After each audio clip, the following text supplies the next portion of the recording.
What are the positions? I'm going to ask the question again. What positions are you looking to cut? What is the cut for this $500 million? Now, apparently that $500 million, you're not in the budget department, but this is your budget. This is your budget. You have to have some idea of what you want to fund or not fund, or where you think you can cut or not cut, and provide that information. What separates America from its enemies? That's the question Congressman Jason Crow threw at Pete Hegseth, and the silence, the hesitation, the refusal to answer directly tells you more than any speech ever could. Because if a leader can't even say out loud that the United States is morally different from terrorists like ISIS or Al-Qaeda, then we have to ask, what does that say about the state of our politics? Thank you very much, Mr. Chairman. Director Patel, you have previously stated that your number one priority for the FBI is to end violent crime in the United States. The budget request slashes the FBI budget by more than $500 million below the current level. It quite literally would defund law enforcement, including, it would appear, cutting a number of FBI intelligence analysts who work on critical national security issues. How is it possible to cut more than $500 million, or more than 5% below a hard freeze in the FBI's operating budget, without impacting the law enforcement and national security-related functions of the FBI? Please specify exactly which positions would be cut. Ma'am, at this time, we have not looked at who to cut.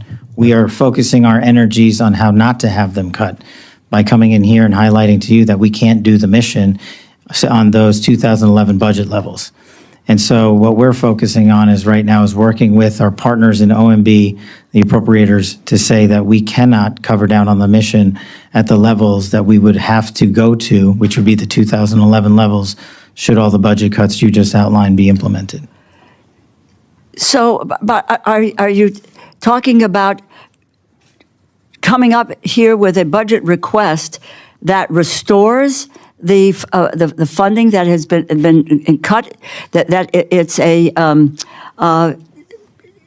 defunding law enforcement? You're talking about $500 million below the current level. How would you restructure the budget to get to what you need in order to be able to make sure that we are not defunding law enforcement, and that we are not cutting the analysts that you need in order to be able to do your job and to be dealing with national security issues? I don't understand. You've got a budget request, $500 million less, and you're cutting people. You don't know who you're going to cut. You don't want. Tell us which it is. Are you going to restore that $500 million? You're going to request restoring that $500 million? Well, as I said, I'm not the budget expert, but the budget request that we put in, the FBI, was $11.2 billion, I believe.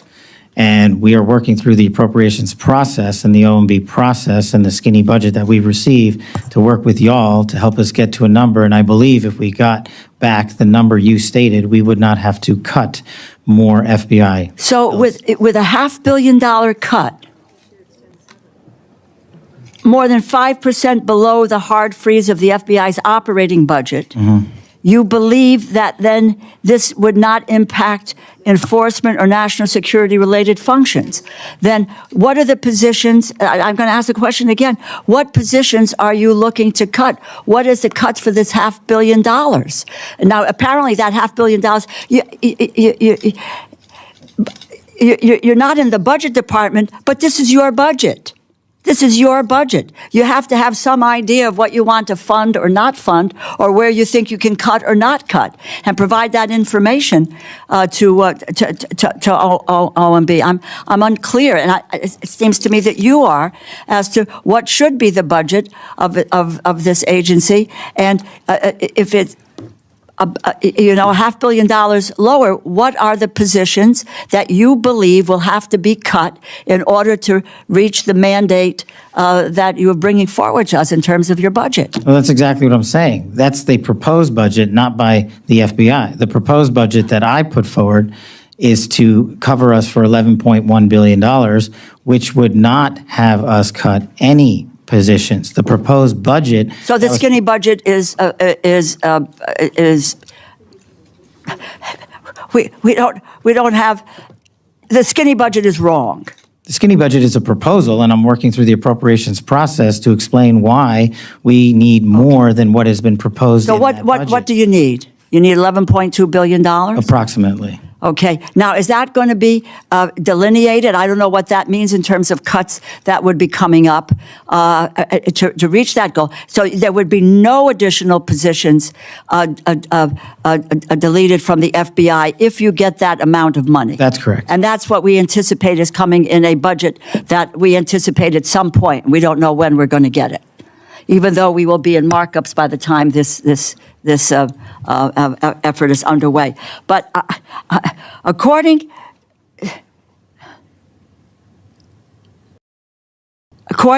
to what we have received from the FBI, there are 904 positions that are currently slated for transfer from Washington, D.C. to field offices that are currently vacant. Is that correct? Yes, ma'am. Okay. This is, what, is there any explanation of why these positions are moving to field offices? One of the things we can't seem to get answers to, and this is not you, is programs that are being deleted, programs that are being frozen, dollars are being frozen, programs that are being cut. We don't have any sense on this committee, which is the Appropriations Committee, and making a determination of what we should or shouldn't do, is any evaluation from any agency so far, and I ask this of you, what is the criteria? What are the programs that are going to be potentially left behind? What is the evaluation process here that says why these programs are no longer functional or not working? What is the story? Can we get from you when we're going to get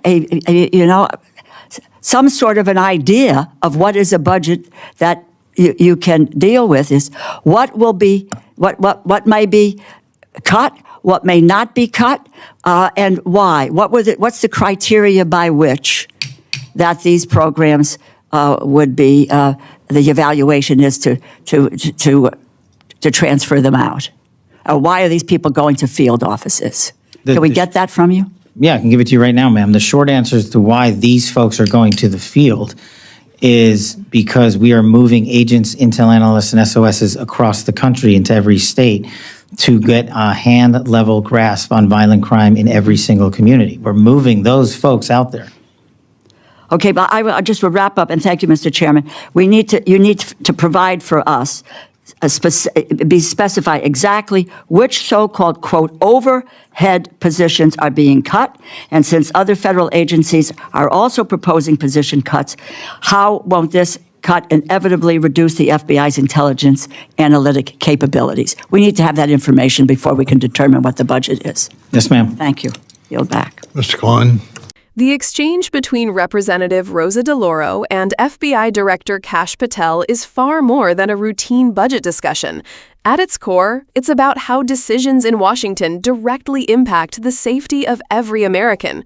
When we talk about a $500 million cut to the FBI, more than 5% below a hard freeze, we are not talking about abstract numbers on a spreadsheet. We are talking about real people, real communities, and the very institutions designed to protect us. DeLauro's persistence is crucial here. She asks the same question multiple times because clarity is essential. If the FBI is expected to operate under these cuts, which positions will be eliminated? Which programs will be frozen or dismantled? Patel struggles to provide concrete answers, highlighting a systemic issue. When budget proposals are made without clear operational planning, it creates uncertainty that can undermine national security and law enforcement readiness. Consider what this means practically. Analysts track terrorist networks, cyber threats, and violent criminal activity. Field agents investigate cases that prevent tragedies before they happen. When funding is uncertain, when positions are in limbo, these critical functions are at risk. It's not hypothetical. Reduced staffing or frozen programs can translate into slower investigations, missed intelligence, and delayed responses to violent crime or national security threats. What DeLauro does in this hearing is also a lesson in accountability. Leaders in every institution, whether the FBI, local police departments, or private organizations, are expected to plan responsibly, explain their decisions, and anticipate consequences. Patel's repeated "we don't have the skinny budget yet" responses illustrate a tension in Washington, the gap between political budgeting and operational reality. It's a reminder that politics can't exist in isolation from practical outcomes, and that those in power have a responsibility to make transparent, evidence-based decisions. Another key point is context. The FBI isn't just any agency. It operates at the intersection of law enforcement and national security. Cuts in intelligence analysts or operational positions don't just affect crime reports. They affect our ability to identify threats before they reach our communities, our schools, and our workplaces. The stakes are incredibly high, yet the process remains opaque to the public. This hearing also teaches a larger lesson about civic engagement. Watching DeLauro press Patel shows how oversight works as a check on institutional power.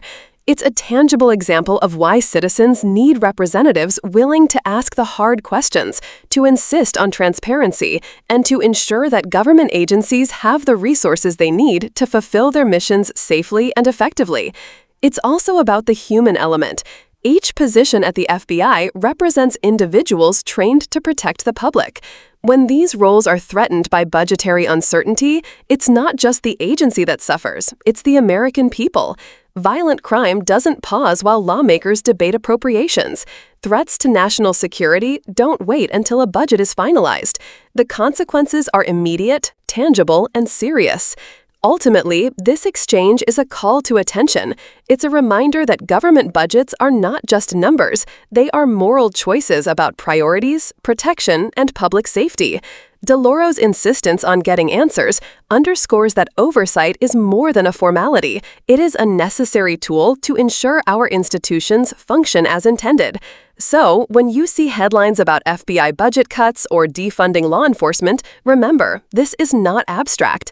It's about protecting communities, securing intelligence, and ensuring that those tasked with keeping us safe can actually do their jobs. If you want to understand how these decisions shape real-world outcomes and influence public safety, stay informed, watch critically, and share this analysis. Awareness is the first step toward accountability, and every citizen has a stake in ensuring our institutions have the clarity and resources to protect the nation.